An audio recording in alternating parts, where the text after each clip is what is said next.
Welcome students. Last lecture we discussed about the construction of spherical and plane wavefront with the help of Huygens principle. Today's lecture we will see about the reflection of light at a plane surface. So here we have this figure. In this figure, Mn is the plane reflecting surface like mirror. Then AB is the incident plane wavefront. RA and QB are the incident rays. AP is normal. Then we have angle RAP, angle of incidence, that is R. Angle PAE is the angle of reflection, that is R. And AE and CF are the reflected rays. EC or CE is a reflected plane wavefront. Now here, according to Huygens principle, the point A becomes the secondary source of light when the incident wavefront touches the surface at point A, and it will start emitting the secondary waves or wavelets. Now as time goes on increasing, so each and every point on wavefront start emitting the secondary waves in between A to C. If the incident wavefront moves from point B to point C in time, say T, capital T. During the same time T, the secondary wavelet coming from A have reached an equal distance, that is AE. Therefore, distance BC is same as distance AE,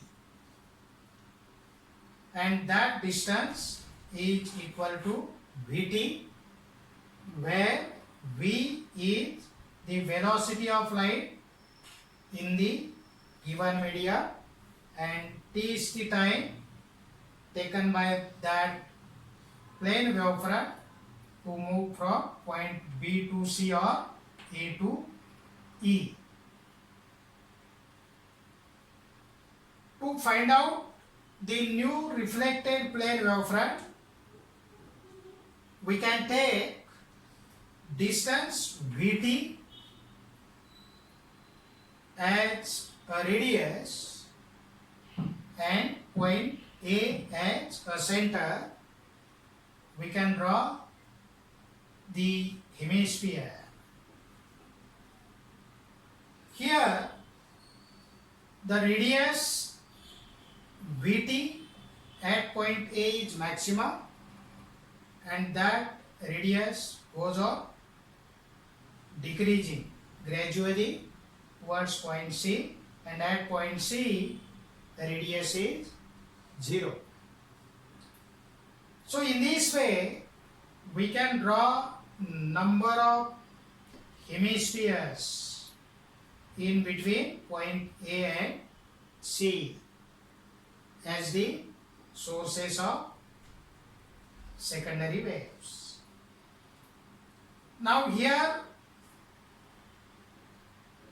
when we draw the number of hemispheres, then tangent is drawn to all these spheres, hemispheres, or envelope is drawn to all these hemispheres, so that envelope is say EC.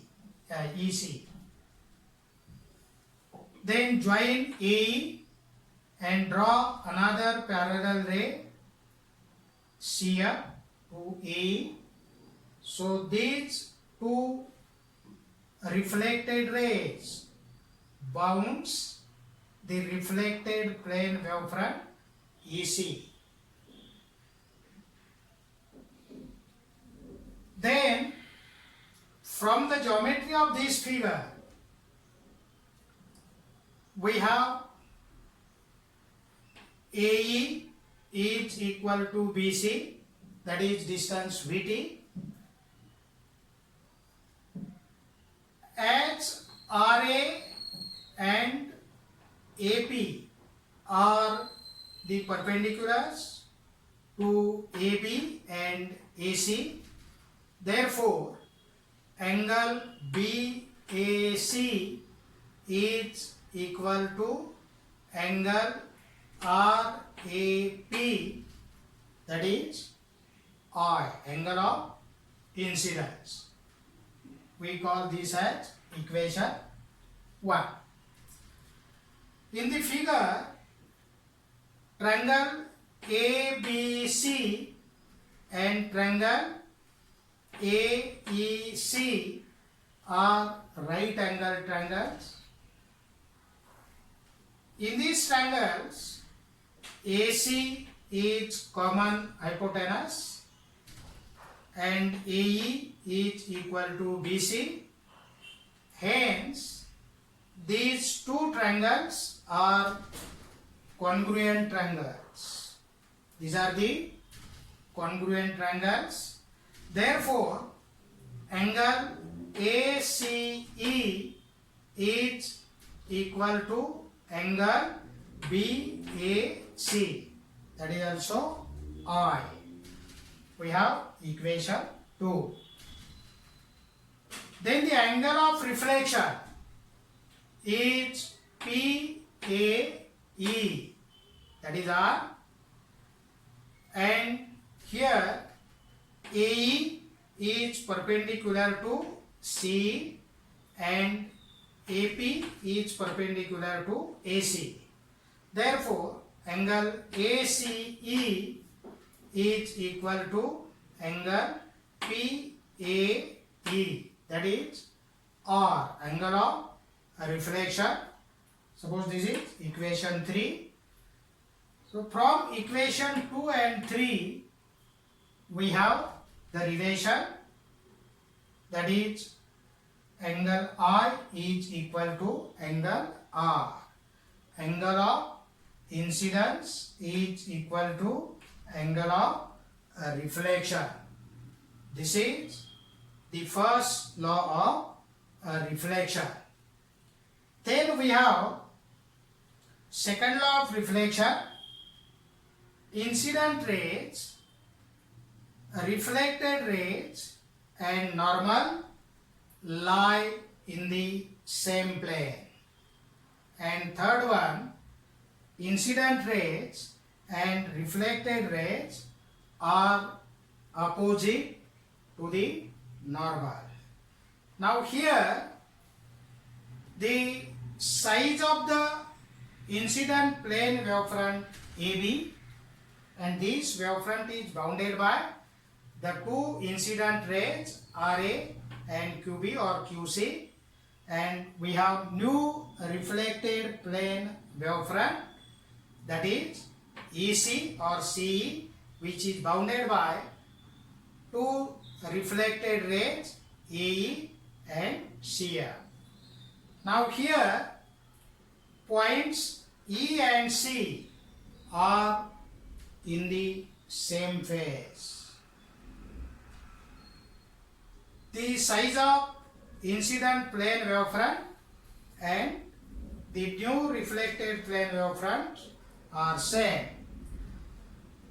Also, we assume that A and B to be the right and left sides of the object as it looks into the mirror.